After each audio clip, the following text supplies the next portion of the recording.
To use a 7mm punch for 400 barbs to punch a hole in your 3/4 inch or larger polytubing for drip tape adapters, it works best when used in the cold. If possible, try to punch holes in your tubing in the morning before the sun warms it too much.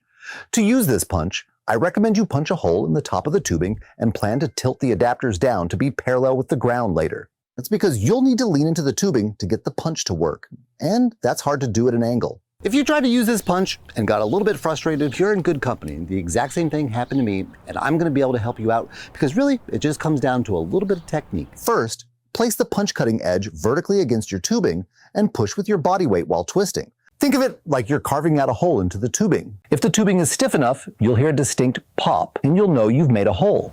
If the tubing is warm, you may have to visually inspect the tubing to make sure you've cut out a hole.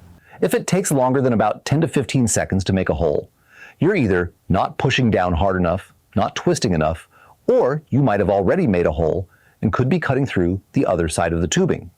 After the hole is punched, press the spring-loaded ejector lever to clear debris from the punch tip opening.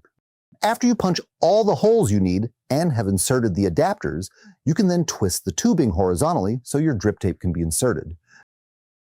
That's it. Now you can add your drip tape.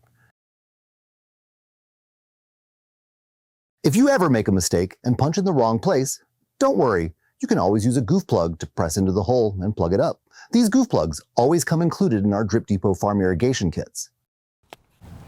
Before I show you the punch that's best for big installations, go ahead and give this video a like if it was helpful for you so that others can find it as well. Now, if you're going to punch a lot of holes, I highly recommend you upgrade to this Red Point 345 punch for 400 barbs. It has a sharper cutting edge, making it easier to work with. It also has a more ergonomic handle.